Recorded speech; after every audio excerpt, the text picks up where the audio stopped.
Today we're talking about the lovers, which is the end of the first of the three smaller cycles that you find in the big cycle that is the major arcana of the tarot.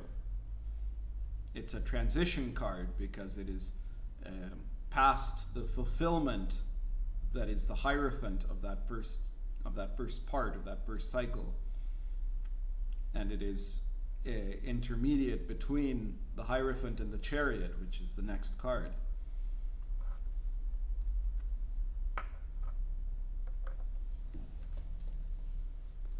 In the first cycle, you have the whole process of approaching the altar inside the temple, this symbolic process that culminates in the Hierophant when you finally get to see behind the veil of the temple, and there you see the star. In the lovers, you could say that the altar now becomes the site of a wedding ceremony.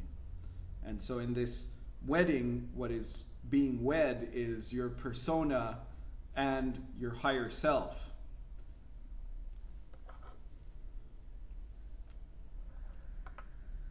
You are uniting these opposite factors within you.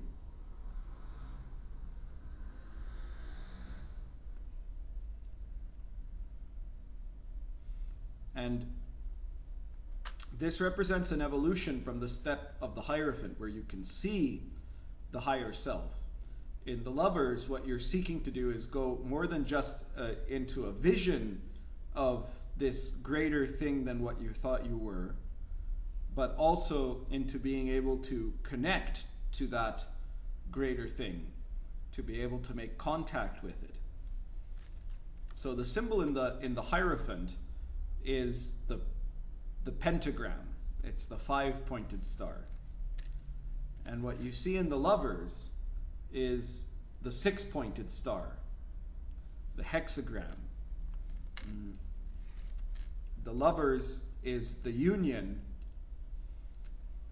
of the energy of the earthly pointing up towards the divine, and the energy of the divine pointing down towards the earth. And that's the 6-pointed star. So it's all about the connection of opposing forces. And that's why you have, for example, the sun and the moon are present. You have the inner and the outer. You have black and white. You have the opposite forces within oneself that I spoke about in the Hierophant video, the differences between man as an animal and man as a divine. You have the masculine and the feminine. And in this deck, the imagery isn't very clear, but in many other decks, the people getting married are the emperor and the empress. So they're the masculine and feminine forces within oneself.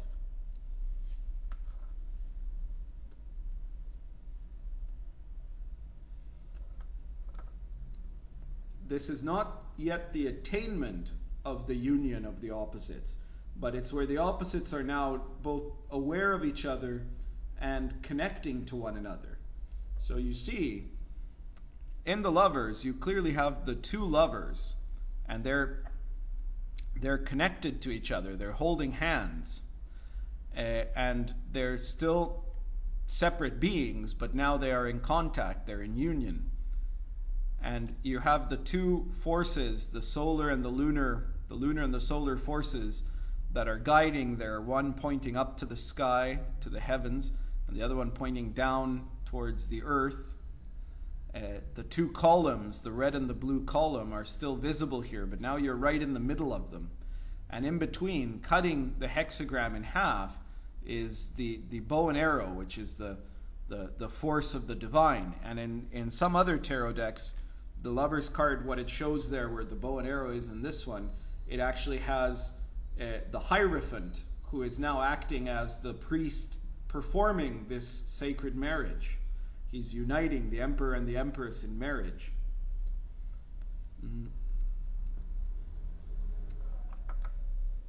So this is there's a lot of esoteric symbolism to this teaching. But at its core, what it's talking about for the initiate, for the mystic, is the necessity to let go of one's fears of losing oneself and to seek to make that union with one's inner individuality and with the divine force.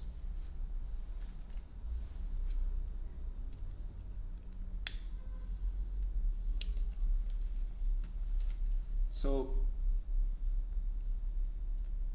in a marriage, one makes certain vows, and although rarely today do people make vows of obedience, one does still have the expectation of obeying one's vows.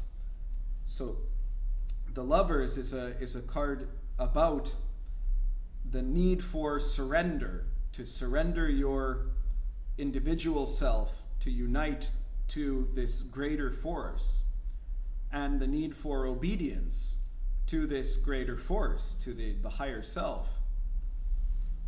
When I spoke about the Hierophant, I pointed out that a lot of people like to just imagine in this kind of solipsistic way that the higher self or the divine or the Buddha nature is really just you with superpowers. It's a greater, bigger, stronger version of your own ego, and it isn't that at all, of course. The truth is that by seeking awakening, you are seeking to overcome the ego, and you are seeking to be able to identify and connect yourself to a force that is completely unlike what you imagine your self-identity to be right now. So once you start connecting to this force, once you start being able to get a sense of Buddha nature, a sense of the now, you're going to find that there will be a conflict, because like I said, with the Lovers, you still have two separate people there. You still have two separate forces at play. And in that conflict, you will have resistance, because people will be receiving truths that they are now realizing are coming from another source, from a higher source, but that is difficult for them to accept within their ego, because it bruises the ego or it goes against what you think your personal preference would be. And so this is the need of surrender. You need to give in to this higher self and be obedient to this higher self, and come to understand that the higher self is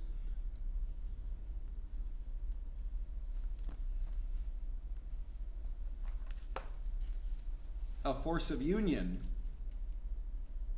that requires a certain submission. So the Lover's card is a card about the fear of surrender, but at the same time, we all have a longing for surrender. It's a lot like falling in love. When you fall in love, you become afraid, because it's such a strong and such a powerful force. And you become afraid of what it might mean. You become afraid of what you might have to risk, or what you might have to give up, or what could go wrong, or what you might lose. But at the same time, you have this intense longing from the heart that is pulling you towards this other person. And union with the divine is very similar. Everyone has within them both a longing to surrender to the divine, to surrender to the Buddha nature, to surrender to the universe, and a terrible fear of doing this as well. So the Lovers is about working at overcoming that fear, struggling with it, and seeking to be able to hold the beloved's hand, hold the hand of the divine, and submit to this divine ceremony of union.